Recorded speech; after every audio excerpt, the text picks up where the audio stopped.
Kanchipuram వకుడా silks నాణ్యత మా ప్రాధాన్యత. మదీనాగూడ, మియాపూర్, హైదరాబాద్ లో త్వరలో శుభారంభం.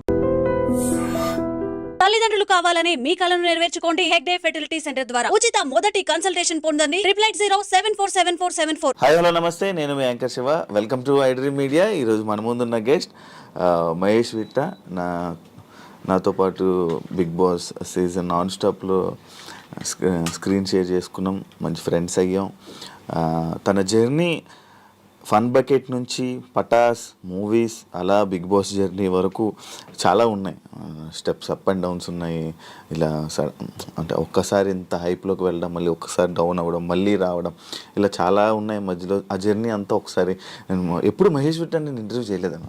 అంటే నా సీజన్ అయిపోయి 3 సంవత్సరాలు అయ్యింది. ఈ రోజుకి నేను మహేష్ విట్ట ఇంటర్వ్యూ జరగకపోవడం ఏంటి, అది చాలా ఎందుకు అవ్వలేదు నాకు కూడా తెలీదు. అప్పట్లో నేను ఫోన్ చేసేవాడిని ఇంటర్వ్యూ ఇవ్వనంటే ఫోన్ కూడా ఎత్తేవాడు కాదు. మరి ఎందుకు ఎత్తేవాడు కూడా నాకు తెలియదు. ఇవన్నీ మంచిగా ఒకసారి మాట్లాడదాం. ఎంత టైం అవుతుంది ఏమవుతుందో తెలీదు. తప్పకుండా అందరూ మొత్తం ఫుల్ ఇంటర్వ్యూ చూసి మహేష్ విట్ట గురించి తెలుసుకొని ఆయన జర్నీ గురించి తెలుసుకుంటారని కోరుకుంటున్నాను. Yeah bro, hi. హాయ్. గాలి పిలుచుకోకుండా ఇప్పుడు అంటే ఇంట్రడక్షన్ అంటే అలాగే అదేం బాగుండాలి. కానీ నువ్వు ఇన్ని రోజుల నుంచి యాంకరింగ్ చేస్తావు, నీకెందుకు టీవీలో ఒక ఇది యాంకర్ రవి లాగా, యాంకర్ ప్రదీప్ లాగా ట్రై చేయాలని నీకు ఎందుకు అనిపిలా? చేస్తాం అబ్బా. కాకపోతే ఏంటంటే ఇప్పుడు నా ఇంటర్వ్యూ చేస్తున్నావు నువ్వు అడుగుతావు జనాలు నా గురించి చాలా ఇచ్చాను. నేను ఇంటర్వ్యూలు చేసేటప్పుడు నాకు ఇంటర్వ్యూలో అవకాశం ఇవ్వాల, మన గురించి తెలీదు. అలానే మనకు మేము ట్రై చేసుకోవడం వల్ల ఓకే నేను ఇంటర్వ్యూలు చేస్తానని తెలిసింది.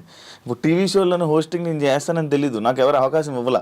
ఒక అవకాశం వచ్చిందంటే అది స్టార్ మా వాళ్ళు బజ్ హోస్టింగ్ అది ఒకటి చేశాను అంతే. అది హిట్ అయింది, ఓకే సాటిస్ఫాక్షన్. బ్రాండ్స్ చదివాను, బ్రాండ్స్ చదివేసాను, అన్నీ అయిపోయింది. అది బాగా చేస్తాను, ఓకే అయిపోయింది. దాని తర్వాత ఇంకా కొన్ని ఛాన్సెస్ వస్తాయి అనుకున్నాం, వస్తాయి అన్నారు కానీ రాలేదు. ట్రై చేయాలి. కానీ యాంకర్ షో గురించి నాకు తెలిసిందో ఏంటంటే మీరు పైన ఏదైతే చూస్తున్నారో అది కాదు. సో వాడి జర్నీ ఎందుకంటే బిగ్ బాస్లో మేము మాట్లాడుకునేటప్పుడు మొత్తం వాడి స్టోరీ అంతా ఇప్పాడు, చిన్నప్పటి నుంచి ఏంటి అది ఇది అని. యాక్చువల్గా జర్నలిజం మీద ఒక సినిమా తీయాలనుకుంటే వీడి క్యారెక్టర్ని హీరో క్యారెక్టర్ కింద పెట్టేయచ్చు. వీడి జనరేషన్ కాదు, వీళ్ళ నాన్న కూడా మీడియాలో పనిచేసేవాడు. సో అక్కడి నుంచి ఉంది వాడికి. వాడు ఏదంటే పేరు కోసం ఇది చేస్తాడు కానీ వాడు ఇంకా చాలా కథలు ఉన్నాయి. ఎలా ఉన్నావు? బాగున్నా. మూవీస్ అన్నీ నడుస్తున్నాయి? బాగా నడుస్తున్నాయి, పర్లేదు. అంత హ్యాపీయా ప్రెసెంట్? హ్యాపీ. కాదు, నీ ఫన్ బకెట్ ముచ్చట్లోకి వెళ్దాం. ఫస్ట్ ఫన్ బకెట్ ఆఫర్ అది ఏంటి, మీరే క్రియేట్ చేసుకుందా ఫన్ బకెట్? కాదు, అదేంటంటే నేను 2014 చదువు అయిపోయింది ఎంసీఏ. 2015లో కొన్ని జాబులు చేసిన. సో ఒక 1 month శాలరీ పడగానే నాకు ఎందుకు సాటిస్ఫాక్షన్ లేదు, మానేయడము అలా ఇలా. నాకు అర్థం కాలేదు ఏంటంటే అరే పొరపాటున ఇక్కడ ఇరుక్కొని పోతే నెక్స్ట్ ఇంకా సినిమాలకు దూరం అయిపోతామేమో. అంటే సినిమాల్లో ఉండే కష్టాలు మనకు తెలియదు కదా, ఇక్కడ మనం కృష్ణానగర్లో పడే కష్టాలు. సో ఐటీ చదువు అయిపోయింది, జాబ్ వచ్చేసింది, సింపుల్గా అయిపోయింది. సో పొరపాటున కష్టపడతామేమో, అక్కడికి వెళ్తే ఏమైనా క్లిక్ అవ్వచ్చు కదా, మనకు ఉంది కదా, అది ఇదని ఒకటి ఉండే డౌట్. సో అప్పుడు ఇంట్లో వాళ్ళని అడిగితే వాళ్ళు 1 year టైం ఇచ్చారు. నేనే అడిగాను, 1 year టైం ఇవ్వండి, నేను వెళ్తా కృష్ణానగర్కి, కింద మీద పడి కష్టపడతా, నేను క్లిక్ అవ్వలేదు అంటే మళ్ళీ వచ్చి జాబ్ చేసుకుంటా అనేసి చెప్పి సరే ఓకే అంటారు. అప్పుడు ఇక్కడికి వచ్చి నేను డైరెక్ట్ నువ్వు వెళ్ళి నేను అసిస్టెంట్ డైరెక్టర్ అంటే నీకు ఫస్ట్ పని రావాలి, మనకు పని రాదు, పని నేర్పించేవాడు అంత ఈజీగా దొరకడు. సో అప్పుడు నేను అనుకుంది ఏంటంటే ఈ ఆర్ట్ ఫిలిమ్స్కి ఇంటర్న్షిప్ వెళ్దాం. సో వాటికి ఏం చేయాలంటే ఈ విఎఫ్ఎక్స్ ఎడిటింగ్ అవి రావాలి. సో అది నేను దిల్సుఖ్ నగర్లో కోచింగ్ తీసుకునేవాడిని. ఆ టైంలో నెలకు 4 రోజులు క్లాసెస్ ఉంటే 3 రోజులు ఖాళీగా ఉండేవాళ్ళు.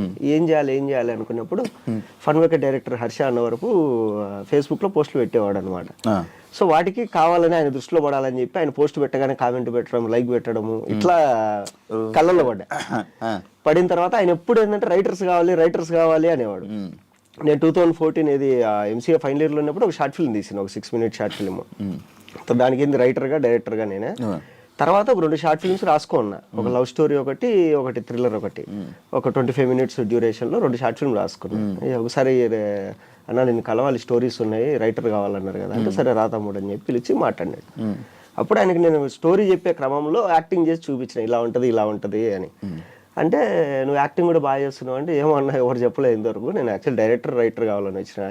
లేదు ట్రై చేద్దాం ఏదన్నా అని ఒక 2 నెలల తర్వాత పిలిచి ఒక పేపర్ ఇచ్చి 4 జోకులు ఉన్నాయి, ఏంటివి అంటే దీన్ని వీడియో చేద్దాం అన్నాడు. లేదు ఈ శాంటా బ్యాంటే జోక్స్, అలియా భట్ జోక్స్ అనేసి అప్పట్లో కొంచెం బాగా ఫేమస్ అయ్యి ఇది కదా. ఒకప్పుడు ఏంటంటే బ్లాక్ అండ్ వైట్ ఫోన్లలో మనం మెసేజ్ ఫార్వర్డ్ చేసేవాళ్ళం జోక్ ఏదైనా టెక్స్ట్లో, దీన్ని వీడియో చేద్దాము అన్నాడు. అంటే నేను క్లిక్ అవుతుందన్నా అని చెప్పిన. ఎట్లా అంటే 2 నిమిషాల్లో 4 వీడియోలు 4 జోక్స్ అంటే ఇది బాగా క్లిక్ అవుతుంది. మనకు ఇప్పటిదాకా చూసుకోవడానికి ఏదో మూవీలో కామెడీ సీన్స్ జబర్దస్త్ తప్ప మనకు లేదు యూట్యూబ్లో. అందరు లవ్ స్టోరీలో తీస్తారు, బాగుంటుంది ఇది అని. సరే ట్రై చేద్దామని చెప్పి జస్ట్ ట్రై చేసినాం అంతే. దానికి కూడా ఏంటంటే మా ఛానల్ ఎండి రవిశంకర్ గారు చెప్పింది ఓ 20 ఎపిసోడ్స్ పైలట్ తీయండి. పైలట్ ఏది నేను మినిమం డబ్బులు ఇస్తా, పైలట్ తీయండి, అది అప్లోడ్ చేద్దాం, అది క్లిక్ అయితే కంటిన్యూ చేద్దాం అన్నాడు. సో ఆయన పైలట్ షూటు డబ్బులు లేవు అన్నందుకు మా డైరెక్టర్ ఏం చేసిన అంటే అసిస్టెంట్ డైరెక్టర్లు 3 ఉండేవాళ్ళం. నేను, హర్ష కొమ్మన్ అనే ఒక అబ్బాయి, త్రిశూల్ అనే ఒక అబ్బాయి, మేము 3 అసిస్టెంట్ డైరెక్టర్లం. అప్పటికే మేము అందరం ఒక్కొక్క షార్ట్ ఫిల్మ్ తీసేసుకున్నాము. అందులో హర్ష కొమ్మన్ అనే అబ్బాయి మూవీ స్టోరీస్ రాసుకుంటున్నాడు. సో ఇలా మేము ఉన్నప్పుడు అసిస్టెంట్ డైరెక్టర్ మమ్మల్ని పెట్టి మీరే యాక్ట్ చేయండి, డబ్బులు లేవు మనకు, యాక్టర్లు పిలవలేవు అన్నాడు. అలా ట్రై చేసినాం, అది క్లిక్ అయింది అంతే. నార్మల్గా క్లిక్ అయిపోయింది అంతే. ఘోరం కదా అప్పుడు, ఫుల్ వైరల్. మామూలుగా కాదు, ఒక జియో రాకముందే మిలియన్స్ లో వెళ్ళేటివి. అదే కదా, ఇప్పుడు జియో ఏమీ లేదు. అప్పుడు ఏంటంటే 158 రూపాయలు వేసుకుంటే 1 GB వచ్చేది మనకు. ఇప్పుడు రోజుకు 2 GB వస్తుంది. ఆ 1 GBతో మా వీడియోస్ మిలియన్స్ వెళ్ళేవి. ఇంకా ముఖ్యంగా ఏంటంటే అప్పటికి ఇంకా వైఫై అనేది మనకు అంత లేదు, ఫారిన్ లో ఎక్కువ అనమాట. ఆస్ట్రేలియాలో, తర్వాత న్యూజిలాండ్, ఖతర్, ఒమన్, తర్వాత అమెరికా, ఇట్లా అన్ని చోట్ల నుంచి ఫేస్బుక్ లో మెసేజ్ చేసేవాళ్ళు. అప్పుడు మీ వీడియోస్ చూస్తుంటాం బ్రో అది ఇదని. అండ్ ఆస్ట్రేలియాలో అయితే మా కజిన్ వాళ్ళు ఉన్నారు, అక్కడ తెలుగు వాళ్ళందరిది మీటింగ్ అవుతుంటాయి 3 months అట్లా. అందరు కలిసినప్పుడు ఫస్ట్ హాఫ్ అన్ అవర్ మా వీడియో చేసుకొని అందరూ నవ్వుకొని రిఫ్రెష్ గా మీటింగ్ స్టార్ట్ చేసేవాళ్ళండి. సో అలా అన్ని నేను మెసేజ్ చేసేవాడిని నీకు ఫేస్బుక్ లో, ఉందా చూసావా? తెలీదా? మన ఫేస్బుక్ ఫ్రెండ్స్ చూడు, నిజం మన ఫేస్బుక్ లో ఏ మెసేజ్లు ఉంటాయి. ఏమని ఉంటుంది నీది? యాంకర్ శివ అని ఉంటుంది. నేను చూస్తాను, మెసేజ్లు ఏం పెట్టాను నీకు? యాంకర్ శివ ఫ్రెండే కదా, ఫ్రెండ్ వచ్చింది. ఉన్నాయా మెసేజ్? ఉన్నాయా? 2018 జనవరి 27 ఉన్నాయా? వాయిస్ కిరాక్ లైక్ పంపించిన. తర్వాత వెల్కమ్ టు వైజాగ్, నేను అప్పుడు దేనికో వైజాగ్ పోయినా 2018 లో. తర్వాత హాయ్ అన్న మీతో ఇంటర్వ్యూ ప్లాన్ చేస్తున్నా 2018. అప్పుడు నేను నాట్ ఓకే అన్నా. తర్వాత పార్వతీశం ఇంటర్వ్యూ ఒకటి పంపించినావు. తర్వాత హ్యాపీ బర్త్డే, అది కంగ్రాచులేషన్స్. నేను ఫేస్బుక్ మాక్సిమం ఓపెన్ చేయను ఇప్పుడు. 2019 ఉంది లాస్ట్ మెసేజ్లు ఉన్నాయా? ఉన్నాయి. ఏ కుప్పలు తెప్పలు ఉంటాయి నీ మెసేజ్లు నేను పెట్టింది అంటే. ఎప్పుడు చూడు 2018 చూసావా? అది అలా ఉండేది మహేష్ విట్ట. ఈ ఫన్ బకెట్ భార్గవ్ ఎలా వచ్చాడు మీ దాంట్లోకి? ఆ అబ్బాయా భార్గవ్ గారు ఎలాగంటే ఫస్ట్ స్టార్ట్ చేసింది మా ముగ్గురితో, త్రిశూలు, హర్ష కొమ్మన, నేను. పైలట్ షూట్ కింద ఫస్ట్ ఒక 15 ఎపిసోడ్స్ వరకు మేము అప్లోడ్ చేసుకుంటూ వచ్చినాం. అప్పటిదాకా ఎవరు పట్టించుకోలేదు, ఏం లేదు. మేమేందంటే మేమందరం ఫోన్లు చేసుకొని అరే ఈరోజు 2000 వ్యూస్ వచ్చినాయి మనకు, అది ఇది అనుకునేవాళ్ళు. ఒక 15th ఎపిసోడ్ తర్వాత బాగా క్లిక్ అయిపోయిన తర్వాత అప్పుడు ఉదయ్ అని చెప్పి ఒక అబ్బాయిని, ఒక ఆవిడ ఇలా ఫన్ బకెట్ అనేది ఒకటి జరుగుతుంది, పలానా చోట ఆఫీస్ ఉంటుంది, మీరు వెళ్ళి డైరెక్టర్ని కలవండి, మీకు ఛాన్స్ ఇస్తాడు అంటే. ఆ అబ్బాయి మధురానగర్లో హాస్టల్లో ఉండేవాడు. ఆ అబ్బాయితో పాటు ఇంకొక అబ్బాయి భరత్ బెహ్రా, వీళ్ళిద్దరు కలిసి వచ్చారు. మా డైరెక్టర్ వీళ్ళిద్దరిని చూడగానే ఇద్దరు మంచి సాలిడ్ పర్సనాలిటీ, స్టైలిష్గా ఉన్నారు ఇద్దరు. అరే వీళ్ళు ఏదో బాగున్నారు ఇద్దరు చూడడానికి, ఎక్కడ మీది అంటే ఇట్లా ఒరిస్సా శ్రీకాకుళం అది ఇది అంటే. ఓ మీ స్లాంగ్ బాగుంటుంది కదా, సో ట్రై చేద్దాం మిమ్మల్ని కూడా అని వాళ్ళిద్దరిని పెట్టి ట్రై చేసినాడు. అప్పుడు ఏంటంటే కనుక భరత్తో పాటు అదే పీజీలో ఫన్ బకెట్ భార్గవ్ ఉండేవాడు, వాడు కూడా వచ్చేవాడు. సో వచ్చాడు కదా, మా డైరెక్టర్ ఏంటంటే ఈ మా దాంట్లో జోక్స్ని కేటగిరీస్ డివైడ్ చేసేవాడు. ఒక ఏదన్నా ఇది మరీ ఎడ్డి జోక్ ఏదైనా ఉందంటే అది నాతో చేయించేవాడు. Girlfriend boyfriend joke అయితే త్రిశూల్ అని అబ్బాయి, ఫేస్ ఎవరిది సెట్ అయితే ఎవరు సెట్ అయితే వాళ్ళది. సో అలా చేసుకుంటే ఏంటంటే కనుక ఒక ఎపిసోడ్ ఒక 5 నిమిషాలు 10 నిమిషాలు రావాలంటే దాంట్లో ఫిల్అప్ ఉండాలి కదా. అట్లా భార్గవ్ గారు కూడా నేను చేస్తాను అంటే సరే చేరా నువ్వు కూడా ఏదన్నా అని చెప్పేసి వాడిని కూడా పెట్టేవాడు. అంటే నాకు ఫన్ బకెట్ నా వల్లే నడిచింది అన్నట్టు మనం అప్పుడు మాట్లాడేవాడు. అండ్ ఇంకోటి అప్పుడు ఏదైతే జరిగిందో దాని తర్వాత fun bucket full bad name అయిందండి మొత్తం. మీరు అందరూ మాట్లాడుకున్నారంటే బ్యాడ్ నేమ్ మ్యాటర్ ఏంటంటే ఇప్పుడు ఫన్ బకెట్ భార్గవ్, సింపుల్ చెప్తాను, జబర్దస్త్ అనేది ఉంది, దానివల్ల ఒక 50 మంది ఆర్టిస్టులు ఈజీగా ఉన్నారు పేరు వచ్చిన వాళ్ళు. తర్వాత బిగ్ బాస్ అనేది ఉంది, బిగ్ బాస్ వల్ల దగ్గర దగ్గర ఇప్పటికి ఇన్ని సీజన్ల వరకు ఒక 90 మందికి పేరు వచ్చింది. 120 మంది. సో అలా మా ఫన్ బకెట్ నుంచి ఒక 15 మంది 20 మంది ఆర్టిస్టులు ఉన్నారు. అందరిలో ఫన్ బకెట్ అనే పేరు దాన్ని సృష్టించిన డైరెక్టర్ పెట్టుకోలేదు. దానివల్ల మేమందరం బతుకుతాం, కానీ మేము కూడా పెట్టుకోలేదు. కానీ ఈడు పెట్టుకున్నాడు, ఈడొక్కడు పెట్టుకున్నాడు ఫన్ బకెట్ భార్గవ్ అని పెట్టుకున్నాడు. తర్వాత ఎక్కడ చూసిన న్యూస్ ఛానల్ చూస్తే fun bucket Bhargav, fun bucket ఈడేదో చేసేది ఏదో పని చేశాడు. మళ్ళీ మన ఫన్ బకెట్ పేరు పెట్టుకున్నాడు. చూసిన వాళ్ళందరూ మనల్ని అడుగుతారు ఏంది మీ వాడు ఇది, మీ వాడు అది ఇది అని చెప్పి అనుకున్నాం అంతే. మళ్ళీ అప్పుడు కదిలింది కదా మళ్ళీ. అవును, ఎందుకు అది అయిపోయింది సడన్ గా? జోక్స్ లేవు అంటే అక్కడికి వచ్చిన వాళ్ళందరూ ఏంటంటే సినిమాలు చేయాలని. ఇప్పుడు మా డైరెక్టర్ వచ్చేసి అప్పటికే డైరెక్టర్గా ట్రై చేసి రంరాజీరానికి అసోసియేట్గా పనిచేసి మళ్ళీ ఏదో ఫ్యామిలీ ప్రాబ్లమ్స్ వచ్చి మళ్ళీ రిటర్న్ వచ్చి ఇక్కడ మంత్లీ శాలరీ కింద జాయిన్ అయ్యి చేసుకునేవాడు. సో నేనేంటంటే నా గోల్ ఏంటి, నేను సినిమాల్లోకి వెళ్ళాలి, సినిమాల్లో ఉండాలి అనేసి నా గోల్. సో ఇలా అనుకునే టైంలో అది ఏమైందంటే ఒక 50-60 ఎపిసోడ్ల వరకు వచ్చిన తర్వాత మాకు ఛాన్సెస్ వచ్చినాయి బాగా. ఇది నాకు మూవీస్లో ఛాన్సులు రావడము. తర్వాత మా డైరెక్టర్కి ఏంటంటే అప్పటికే స్టోరీ రాసుకొని చాలామంది హీరోలకు చెప్పేసి ఒక ప్రొడ్యూసర్ వచ్చి ఆ ప్రొడ్యూసర్ ఆఫీస్ కూడా ఓపెన్ చేద్దామంటే మేమందరం ఆఫీస్ అయితే అంటే మాకెంత ఏమనిందంటే సినిమాలు చేయాలి, ఎప్పటికైనా సినిమాల్లోకి వెళ్ళాలి అని. తర్వాత మా ఫన్ బకెట్ డైరెక్టర్ది ఈ డిమాంటేషన్ వచ్చేసి ప్రొడ్యూసర్ కొద్ది రోజులు ఆపుదామని చెప్పి అది పూర్తిగా ఆగిపోయింది. సో ఇలా ఆగిపోయింది. 100 ఎపిసోడ్స్ తర్వాత నేను మానేసా, మా డైరెక్టర్ మానేశాడు. తర్వాత మిగతా వాళ్ళు కంటిన్యూ చేసుకుంటూ వెళ్ళేవాళ్ళు. మేము 100 ఎపిసోడ్స్ వరకు చేసినాం, మేము 240 ఎపిసోడ్స్ చేసినారు మొత్తం 240 ఎపిసోడ్లు. ఇంకా తర్వాత కంటెంట్ లేదు, జోకులు ఎక్కడి నుంచి తీసుకురావాలి మేము, అది ఆపేసినారు. కంటెంట్ లేదు, జోక్స్ లేవు అంతే. ఇప్పుడు స్టోరీ ఓరియంటెడ్ అంటే ఏదో ఒకటి రాయొచ్చు, జోక్స్ సింగిల్ లైన్ జోక్స్ ఎన్ని రాస్తాం మనం. నువ్వు డైరెక్ట్ సినిమాలకి వెళ్ళావా ఫన్ బకెట్ నుంచి, లేకపోతే మధ్యలో పటాసు? డైరెక్ట్ సినిమాలే. డైరెక్ట్ సినిమా నేనే రాజు. ఫస్ట్ ఓకే అయిన సినిమా నేనే రాజు నేనే మంత్రి. ఫస్ట్ స్క్రీన్ మీద కనపడ్డ సినిమా సెమంతక్ మణి. దానికి ముందు ఫస్ట్ చేసిన సినిమాలు ఒక 2 చిన్న సినిమాలు ఉన్నాయి. ఏదంటే ఈ నేరాజు నేను మంత్రి స్టార్ట్ అయ్యే లోపల చిన్న సినిమాలు చేసిన. అది చేసిన తర్వాత ఏంటంటే ఇప్పుడు రాక పేరు వచ్చింది. ఓకే, దీపం ఉన్నప్పుడు ఇల్లు చక్కదిద్దుకోవాలి. అప్పుడు ఏంటంటే నాకు జబర్దస్త్లో టీమ్ లీడర్ ఛాన్స్ వచ్చింది. సో నాకేంటంటే ఈ ప్లాట్ఫామ్ నాకు తెలుసు, యూట్యూబ్ ప్లాట్ఫామ్ నాకు ఎక్స్పీరియన్స్ ఉంది, సినిమా ప్లాట్ఫామ్ అనేది పనిచేస్తున్నా, టీవీ ప్లాట్ఫామ్ నాకు తెలియలే ఇంకా. అప్పుడు ట్రై చేస్తూ అటు ఇటు అన్నప్పుడు నేను అన్న నాకు కొంచెం ఫియర్ ఉంది, స్టేజ్ ఫియర్. సో అది పోగొట్టుకోవాలి, ఈ లోపల నేను ఏదన్నా కొంచెం స్టేజ్ ఫియర్ పోవడానికి ఏదైనా చేసుకుంటా అన్నప్పుడు అప్పుడు మళ్ళీ వాళ్ళు పటాస్ చేయన్నారు. సో 12 ఎపిసోడ్స్ అది చేసిన. ఆ లోపల ఏంటంటే ఈ పటాస్ చేసి ఇంకా ఓకే జబర్దస్త్ టీమ్ లీడర్ తీసేసుకుందాము అని అంతా ప్లాన్ చేసుకునే టైంకి ఈ సినిమాలో బిజీ అయిపోయినా. అప్పుడు డైరెక్టర్ తేజ గారు వచ్చేసి అరే నీకు ఎప్పుడు ఫోన్ చేసినా కానీ నీ డేట్స్ వల్ల ఇబ్బంది పడకూడదు అటు సైడ్ ప్రొడక్షన్ వాళ్ళు, సో నువ్వు మ్యాక్సిమం లాక్ అయిపోతే ఏదో ప్లాట్ఫామ్ ఫిక్స్ అయిపో. అప్పుడు నేను ఇంకా యూట్యూబ్ టీవీ 2 మానేసి ఓన్లీ సినిమాల మీద కూర్చున్నాను. అట్లా అలా షిఫ్ట్ అయింది. అందుకు పటాస్ అన్ని ఎపిసోడ్స్ చేసావా? 12 ఎపిసోడ్స్ చేసేసి ఆపేసిన. ఒక ఎక్స్పీరియన్స్ వచ్చింది. తర్వాత టీమ్ లీడర్కి వెళ్ళిపోదాం. స్టేజ్ ఫియర్ ఉందా? స్టేజ్ ఫియర్ ఉంది. అంటే స్టేజ్ ఫియర్ అంటే ఇది టీవీది. టీవీ స్టేజ్ ఫియర్ ఉంది.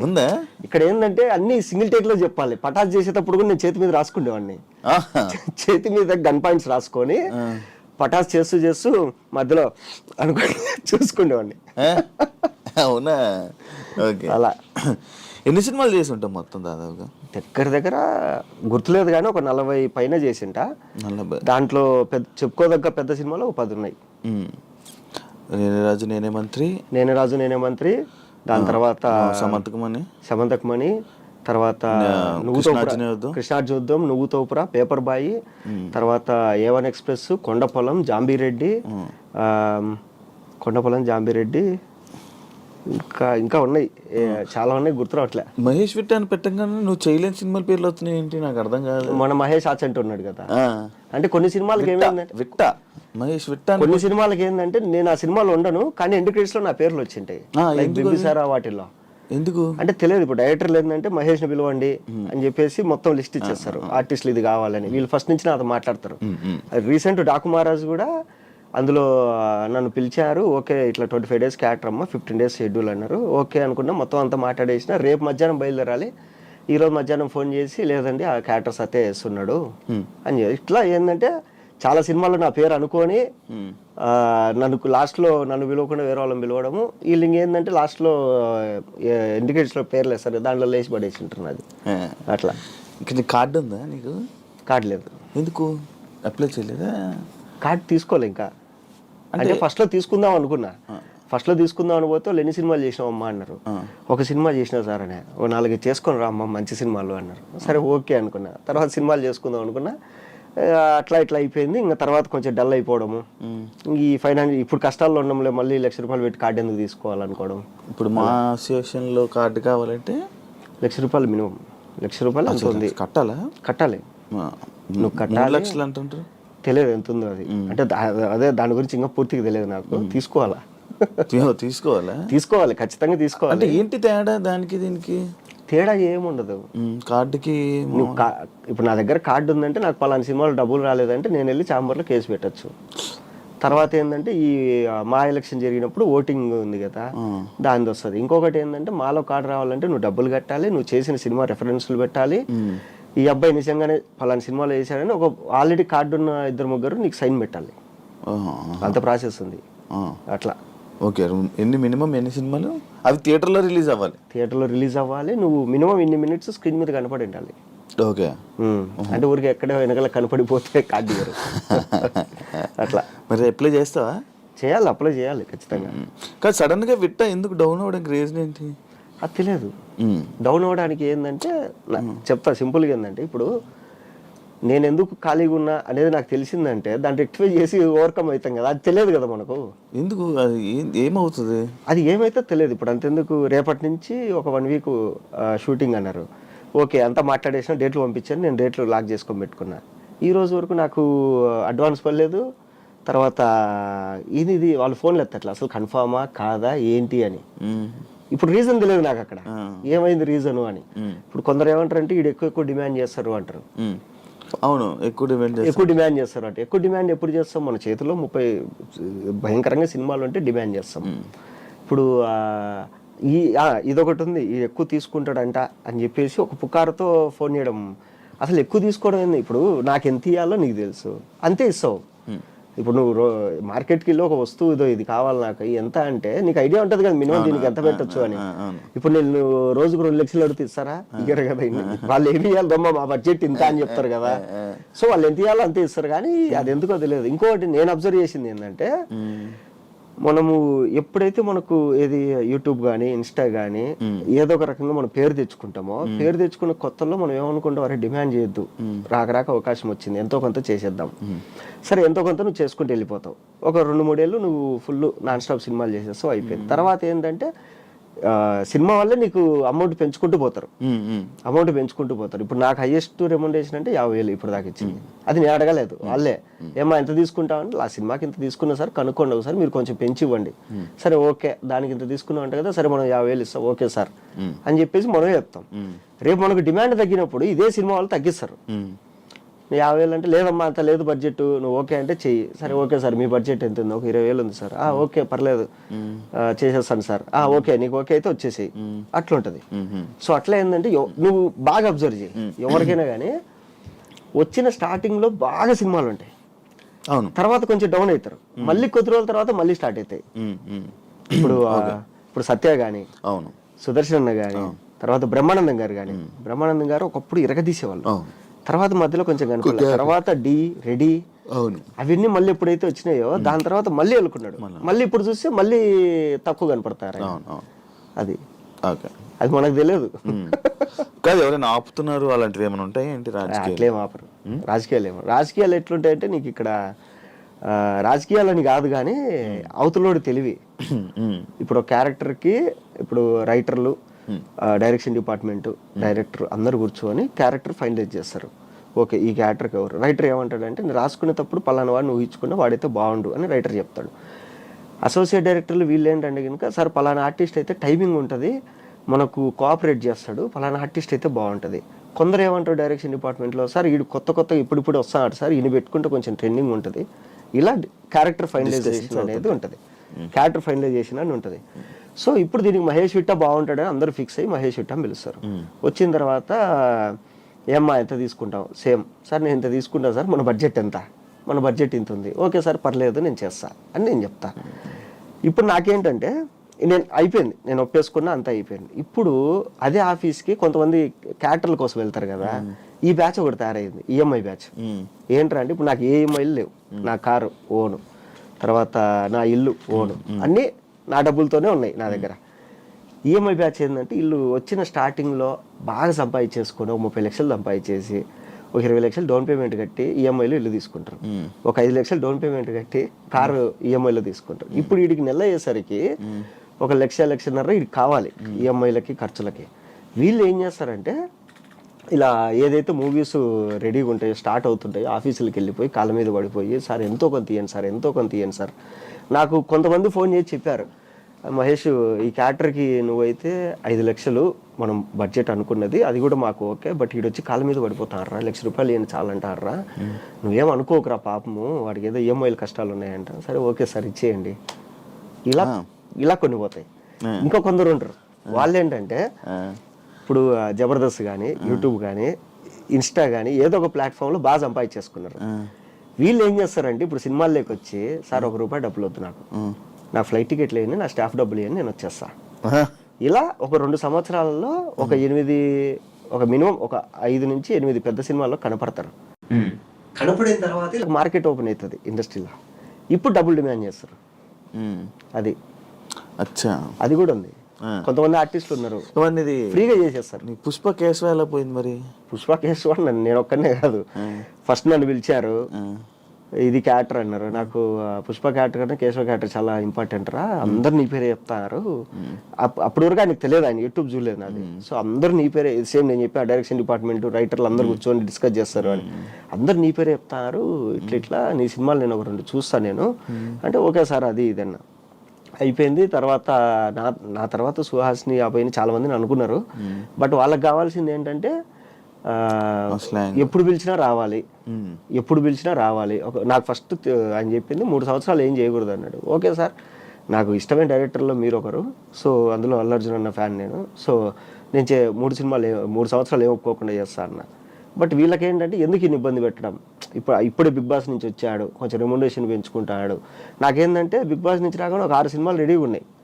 6 సినిమాలు అంటే ఆయన కనుక్కున్నాడు బయట ఏంది దీని పరిస్థితి అంటే, సార్ ఇప్పుడే బిగ్ బాస్ నుంచి వచ్చాడు, ఇన్నేళ్ళు కష్టపడ్డాడు, మంచి పేరు వచ్చింది, వాడికి బయట ఫుల్ డిమాండ్ ఉంది సినిమాలలో అంటే, ఈయన ఎందుకు ఈయన 3 ఏళ్ళు లాక్ చేసుకోవడము, పర్లేదు అని చెప్పేసి పంపించేసాడు. సుహాస్ని కూడా అదే, సో సుహాస్ కూడా చేయాల్సింది. సో హీరోగా ట్రై చేస్తున్నాడు, కలర్ ఫోటో అది ఇది, సరే ఎందుకు వాడిని 3 ఏళ్ళు మనం లాక్ చేసి ఇబ్బంది పెట్టడం, తప్పు అయింది కదా, తప్పే అయింది అంటే చెప్పలేము. ఇప్పుడు ఆ సినిమా క్లిక్ అయింది కాబట్టి మనం మాట్లాడుకుంటాము. ఒకవేళ అదే కనుక ఏదైనా అయింది అనుకో, అరే అనవసరంగా 5 ఏళ్ళు పోయింది కదా నా లైఫ్ లో అనుకుంటారు కదా, అట్లా. బట్ ఏంటంటే బయట తెలియక నేను ఎందుకు వదులుకున్నా, సుకుమార్ గారు పిలిచి క్యారెక్టర్ రా అంటే నేను మూసుకొని చేయకుండా నేను ఎందుకు వదులుకుంటా. సో ఆయనే ఆలోచించి మనకు సరే ఫ్రీగా ఉన్న వాళ్ళు ఎవరున్నారంటే జగదీష్ కనపడినాడు. జగదీష్ ఏంటమ్మా అంటే, లేదు సార్ సినిమాలు ఇప్పుడిప్పుడే ట్రై చేస్తున్నా అది ఇది, సరే ఓకే వచ్చేసి అని చెప్పేసి ఆ అబ్బాయిని పెట్టేసుకున్నాడు. అది మంచి పడింది. చూసుకున్నావా సినిమా? బాగుంది. నేను పుష్ప 2 షూటింగ్ చేసుకుని వాళ్ళు వైజాగ్ నుంచి వస్తుంటే, నేను ఏదో పని మీద వైజాగ్లో పోతుంటే సేమ్ ఫ్లైట్లో ఈయన ఉన్నాడు సుకుమార్ గారు ఉంటే, గుర్తుపడతారు లేదో ఒక్కసారి కదా కలిసింది అన్నది. ఆయన చూసి మహేష్ ఎలా ఉండవు అన్నాడు. సార్ బాగున్నా సార్, ఏంటి సార్ అంటే షెడ్యూల్ ఒకటి కంప్లీట్ అయింది వైజాగ్లో, పోతున్నావు హైదరాబాద్కి. అప్పుడు వేరే ఆయన కనపడి ఆయన ముందరే నన్ను అన్నాడు, ఏంటన్నా నువ్వు చేయొచ్చు కదా కేశవ క్యారెక్టర్ అంటే, సార్ సాగు దొబ్బుతాడు సార్, ఇంకా మీరు చెప్పండి సార్ రీజన్ అంటే ఆయన అన్నాడు, లేదురా నువ్వు అప్పుడప్పుడే కొంచెం సంపాదించుకుంటావు, ఎందుకు నిన్ను లాక్ చేయడం అనవసరంగా అని చెప్పేసి చేయలేదు అని. అప్పుడు నీకు రీజన్ తెలియదు? అప్పుడు తెలిసింది నాకు, అప్పుడు దాకా నాకు తెలియదు రీజన్ ఏంటని. అది ఎందుకు వెళ్ళావు బిగ్ బాస్ కి? నార్మల్గా ఏం చెప్పారు? బిగ్ బాస్ సీజన్ 2 అప్పుడు సీజన్ 2కి నాని అన్న వాడిని పిలవండి బాగుంటుంది అన్నారు. అయితే వీళ్ళు నానిగారు మిమ్మల్ని మీరు ఉంటే బాగుంటుంది అంటున్నారండి, మీరు రండి ఒకసారి అంటారు. నేను వెళ్తే ఇది అంటే, 4 సినిమాలు జరుగుతున్నాయండి బయట, నేను ఇప్పుడు సడన్గా లోపలికి వెళ్ళిపోతే నాకు ఇబ్బంది అని దిల్రాజు గారి ప్రొడక్షన్, వారాహి ప్రొడక్షన్ వీటిల్లో ఉన్నా. అయ్యో ఇబ్బంది అండి, తేజ గారు చెప్పింది గుర్తొచ్చి, నువ్వు ఎప్పుడు లాక్ అయిపోద్ది ఎక్కడే కానీ, ఇలా ఇలా అండి అంటే నెక్స్ట్ సీజన్ చూసుకుందాం లేండి అని చెప్పిన ఊరికే. సరే ఓకే అన్నారు. సీజన్ 2 అయిపోయిన తర్వాత నాకు భయం ఎత్తుకుంది, ఇది బిగ్ బాస్ అంటే ఇలా ఉంటుంది అని. కౌశల్ ఆర్మీ అప్పుడు సీజన్ 2 తర్వాత వీళ్ళు సీజన్ 3కి ముందు నుంచే ఫోన్ చేస్తారు నాకు. ఏది ఆగస్టులోనో జూలైలోనో స్టార్ట్ అయితే నాకు మార్చ్ ఏప్రిల్ నుంచే ఫోన్లు చేస్తారు. నేను ఏదో ఒకటి చెప్పి తప్పించుకుంటున్నా. అప్పటికి రొమాంటిక్ మూవీ షూట్లో ఈడున్నాం, గోవాలో ఉన్నాం. నా పక్కన అలీగారి తమ్ముడు కయ్యమని ఉన్నాడు. ఎవర్రా ఫోన్ చేసిన ప్రతిసారి ఏదో ఒకటి చెప్తున్నావు ఏంట్రా అన్నాడు. లేదన్నా ఇట్లా బిగ్ బాస్కి రమ్మంటారు, నాకేం భయం వేస్తుంది పోవాలంటే, పోకుంటే బాగా అది పోతే డబ్బులు వస్తాయి కానీ ఇదన్నా అంటే అరే ఏం కాదు, నువ్వు బయట ఎలా ఉంటావో వెళ్ళి అలాగే ఉండు. నువ్వు జనాలకి నచ్చితే ఓకే, నువ్వు ఖచ్చితంగా నచ్చుతావు. నువ్వు నీలాగుంటే నచ్చుతావు. నువ్వు ఎప్పుడైతే దొంగ నాటకాలు ఎచ్చావో నచ్చవు. నువ్వు నీలాగుంటే కనుక నచ్చుతావు. నువ్వు వెళ్ళి హ్యాపీగా డబ్బులు ఇస్తారు, తెచ్చుకో, పెళ్లి కావాల్సిన పిల్లోడు, డబ్బులు వస్తాయి కదా, ఓన్లీ డబ్బుల కోసం పో అన్నాడు. సరే ఓకే అని చెప్పేసి ఫోన్ చేసి వాళ్ళకు, నాకు మీరు మంచి డబ్బులు ఇస్తే వస్తానండి అన్నారు. వాళ్ళు సరే అని చెప్పి నేను అడిగినంత ఇచ్చారు. అది అప్పటికి టాప్ 3 పేమెంట్ అది. అమ్మ నాకేంది ఇంత డబ్బులు ఇస్తారు వీళ్ళు వీక్లీ, బయట ఇంత కష్టపడినా రావు, ఇదేంది ఇది అనుకుని మా అమ్మకు ఫోన్ చేసిన. అమ్మ ఇట్లా ఇట్లా అంటే ఇంకేముందరా హ్యాపీగా వెళ్ళి బాగా తిని కూర్చొని పడుకొని డబ్బులు తెచ్చుకోపోవాలి. సరే ఓకే అని చెప్పేసి పోయినా. నేను 2 వారాలు ఉంటే చాలు అనుకున్నా, 12 వారాలు ఉన్నా. అదే 12 వారాలు. అది 12 వారాలు ఎంత సంపాదించావు? చెప్పకూడదు అది బయటికి, నువ్వు చెప్తావా? బిగ్ బాస్ అనే కదా, ఏమైనా సంపాదించుకున్నావా మొత్తం డబ్బులు? సంపాదించుకున్నా. ఫస్ట్ బిగ్ బాస్ 1కి వచ్చింది ఒక హౌస్ డౌన్ పేమెంట్ కట్టేసిన 40 లక్షలు. తర్వాత 40 లక్షలు వచ్చింది ఫస్ట్ 3/3కి. వచ్చిందంటే 40 లక్షలు పెట్టా. వచ్చిందంటే 40 లక్షలు డౌన్ పేమెంట్ కట్టేసిన ఒక ఇంటికి. తర్వాత ఓటీటీ సీజన్ మనకు వచ్చింది. ఈ మధ్యలో సినిమాలు సంపాదించుకుంది అంతా కలిసి ఒక సినిమాకి పెట్టేసిన. దాని రిలీజ్ కోసం కింద మీద పడుతున్నా. కాదు, ఏమైనా ఉపయోగపడిందా నీకు బిగ్ బాస్? పడింది. బిగ్ బాస్ నుంచి వచ్చిన తర్వాతే కదా నాకు బిగ్ బాస్ అంటే ఏమైందంటే, ఇప్పుడు ఒక సినిమాలో క్యారెక్టర్కి 10 మంది ఆప్షన్లు ఉంటే అందులో నేను 8, 9 ఉండేవాడిని. బిగ్ బాస్ నుంచి రాగానే ఏమైందంటే ఈ ఆప్షన్ అనేది 1, 2కి వెళ్ళిపోయింది. సో రెమ్యునరేషన్ కూడా కొంచెం పెంచారు. ఓకే, అట్లా. ఓకే. నీ సినిమా కాంట్రవర్సీ ఏంటి? ఏం కాదు, మెసేజ్లు పెట్టి ఏదేదో చీటింగ్ ఇది అది. వాడు మా డైరెక్టర్. వాడు ఏంటంటే ఇద్దరం కలిసి సినిమాలు చేసుకున్నాం.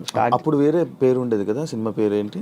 అప్పుడు కల్ట్ గ్యాంగ్ అని ఉండేది. తర్వాత నేను రెన్యువల్ చేసుకోవడం కొంచెం లేట్ అయింది. ఆ కల్ట్ అనేది విశ్వక్సేన్ తీసుకున్నాడు, నేను మళ్ళీ ఉత్తుత్త హీరోలని మార్చుకున్నా. సో గొడవ ఏంటంటే, డైరెక్టర్ కమ్ కెమెరామెన్ మా ఫ్రెండ్. సో పిలిచి రారా సినిమా చేసుకుందాం ఇద్దరము అనుకున్నాను. షూటింగ్ వరకు నేను పెట్టాలి, పోస్ట్ ప్రొడక్షన్ వాడు పెట్టాలి. షూటింగ్ అయిపోయింది. తర్వాత పోస్ట్ ప్రొడక్షన్ నాకు డబ్బులు లేవన్నాడు. డబ్బులు లేవన్నప్పుడు ఎట్లా, సరే ఇది కూడా నేనే పెట్టేస్తాలే అని చెప్పేసి మొత్తం అంతా కంప్లీట్ చేసుకున్నాము. మొత్తం అంతా అయిపోయిన తర్వాత ఇప్పుడు నాకు తెలిసిన పరిచయాలతో మైత్రి డిస్ట్రిబ్యూటర్స్ ఇలా అందరినీ కలుస్తున్నాం. వాడిని నేను వెళ్ళి కలుస్తున్నాడికి మనోడు ఏంటంటే కొంచెం ఊహల్లో ఉండిపోయాడు. ఏది సినిమా అయిపోగానే ఇంత డబ్బులు వచ్చేసాయి, నేను ల్యాండ్ తీసుకోవాలి, కార్ తీసుకోవాలి, ఇది మొత్తం ప్లాన్ చేసి నేనేది ఫస్ట్ సినిమా బయటకు వచ్చేదాలని చెప్పి నేనున్నా. తర్వాత ఏమైపోయిందంటే ఇంక నేను ఇట్లా కాదు, ఇది ఒక 2-3 ప్రీమియర్ చేసేద్దాం రామానాయుడులో. ప్రీమియర్లు వేసేస్తే మనకు కనీసం ఏదైనా కొంచెం బస్ ద్వారానే వస్తుంది ఇండస్ట్రీలో అనుకొని, నువ్వు మొత్తం ఫైల్ అవుట్పుట్ రెడీ చేసేసి మనం ప్రీమియర్ వేసేసుకుందాం అంటే, అప్పుడు వాడి మైండ్లో ఏం పడిందో కానీ నాకు ఇంత డబ్బులు ఇస్తే కానీ నేను రెడీ చేయను అన్నాడు. నేనేంటంటే ఫ్రెండ్ కదా అని చెప్పి మొత్తం నమ్మి ఫైల్స్ అన్నీ మనోడి దగ్గర పెట్టేసి